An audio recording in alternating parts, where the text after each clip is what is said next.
Bonjour à tous les citoyens de la grande région et bienvenue aujourd'hui pour la visite du jour qui se situe au biocentre d'Intradel. Le biocentre est un énorme espace dédié à la récupération et au recyclage des déchets verts. Alors ça peut être des troncs, des feuilles, c'est à la fois des particuliers, des pépiniéristes et des communes qui viennent livrer ici leur surplus de déchets verts et nous les valorisons sur le site appelé Biocentre.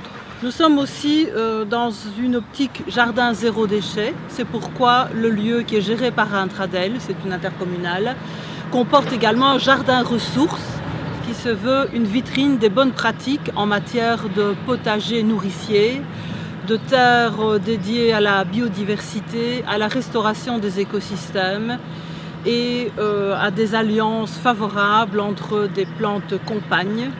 C'est évidemment un jardin qui est géré sans pesticides, sans entrants chimiques. Si nous sommes ici aujourd'hui, c'est pour vous montrer et peut-être vous inspirer, c'est vraiment ce qu'on espère, vous donner des idées sur que faire de ces troncs, de ces tailles d'arbres, plutôt que de les évacuer. Peut-être pouvez-vous les recycler chez vous.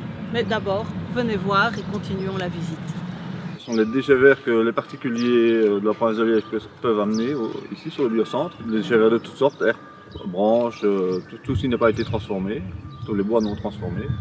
Ces déchets verts sont ensuite transportés par nos soins sur une autre dalle, là où les camions vont déverser, les camions des parcs à conteneurs et des communes. Et là, ils sont traités, broyés, criblés.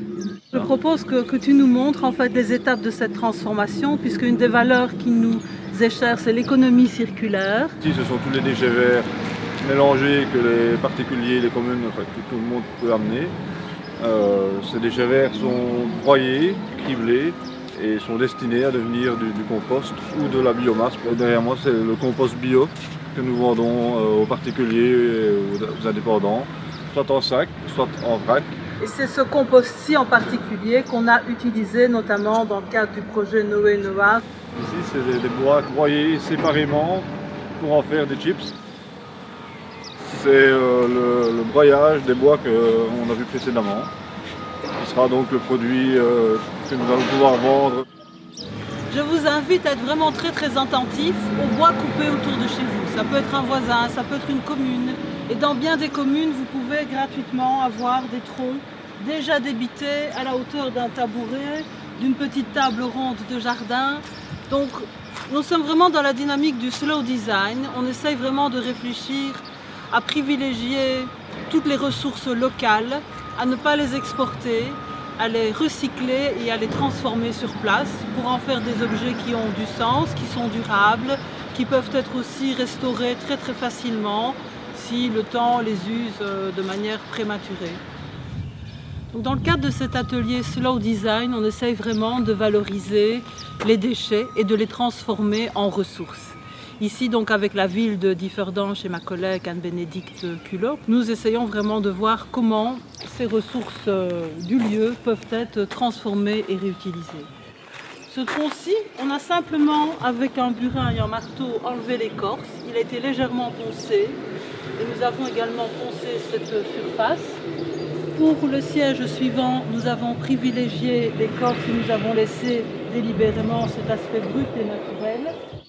Une autre manière de valoriser les tailles et coupes du jardin, indépendamment de ce petit salon d'extérieur, c'est la découpe qui peut se faire avec un sécateur tout simplement, de noisetier, enfilé sur une corde. Ça crée un effet brise-vue, brise-vent, tout à fait charmant, extrêmement bon marché. Une autre manière de recycler des dossiers de chaises cassés, vous voyez que ceci constitue un dossier de chaise, en voici un autre.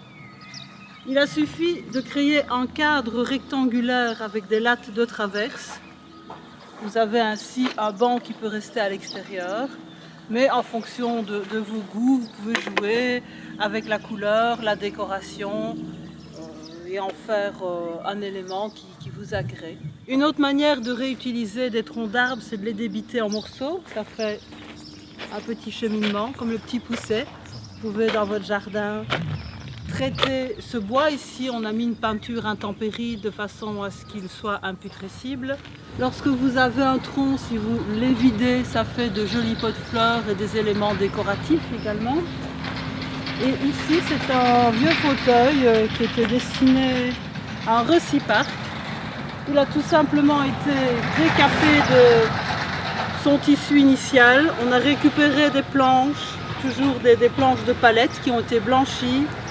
Un tapis de sol lors d'une foire comme Jardin Expo qui a été customisé en coussin. Voici un manche debout qui a été réalisé à partir de palettes et qui permet au centre de déposer vos déchets ménagers. Lorsque vous faites une petite fête au jardin, vous avez une poubelle qui est à la fois utile et en même temps agréable à regarder. Avec des palettes, voilà une autre manière de les réutiliser, simplement en découpant des planches, et ça permet soit de faire du rangement, soit au contraire de mettre des plantes. Le tout a été mis sur charnière avec des bois de traverse et ça permet également de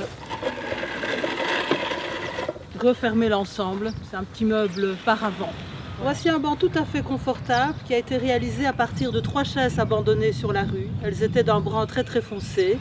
Je les ai décapées à la solarine et ensuite une petite couche de peinture par-dessus. 3 planches, comme vous voyez. Les chaises sont soudées côte à côte et ça fait un banc que vous pouvez tout à fait agrémenter de la couleur qui vous convient. Exemple supplémentaire qui montre comment une vieille porte peut être réutilisée.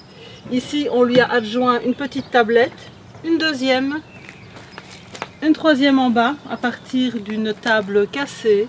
C'est la couleur qui donne l'unité au tout et ça permet d'avoir en espace extérieur, dans une serre, un élément qui nous permet de ranger diverses choses. Ici, j'ai travaillé le fond avec une lasure turquoise et du vert par-dessus. Et un système ingénieux imaginé par Jean-Pierre Gilardin permet de faire du recto verso. Voilà, de jouer sur les couleurs, les petits dictons. Ici, ils concernent tous les petits proverbes relatifs aux légumes. On est dans une serre, donc voilà, c'était assez amusant de reprendre les proverbes populaires. Que vous pouvez faire dans votre jardin aussi. C'est très simple. 2 portes de récupération, lesquelles on a enlevé les carreaux, dans lesquels on a placé tout simplement des ronds à béton. Donc c'est ces ronds qu'on utilise dans la construction pour renforcer les murs, des choses comme ça. Avec des palettes, des anciennes palettes, on a fait des bacs ici qui sont des bacs à fleurs, qui peuvent servir de bacs à fleurs. Donc vous les remplissez, vous mettez vos plantes dedans. Et ici, la signalétique du jardin. Ici c'est pour le jardin ressources. Vous pouvez très bien mettre bienvenue au jardin, vous pouvez mettre le texte que vous voulez sur le dessus. Et vous avez un petit coin pergola. Éventuellement une petite toile sur le dessus, vous avez un petit coin d'ombrage et une petite entrée sympa pour votre jardin. N'hésitez pas à nous envoyer vos propres créations. On se ferait un plaisir de les partager soit sur le site d'Intradel, soit sur le site web de la ville de Differdange. Le tout étant de pouvoir tous ensemble, tous les citoyens de la grande région, pour puiser dans un stock d'idées sans cesse renouvelées, sans cesse améliorées, pour pouvoir être créatif, réduire notre quantité de production de déchets, améliorer le bien-être et la vie dans nos jardins. Comme vous le savez, le slow design, ça prend du temps, le temps de la réflexion, le temps de trouver le bel objet, le bon matériau. Mais une fois qu'on a réuni ces différents critères, c'est généralement des objets très durables, aisés à réparer, durables dans le temps. C'est bon pour le portefeuille et c'est bon pour la planète. Merci.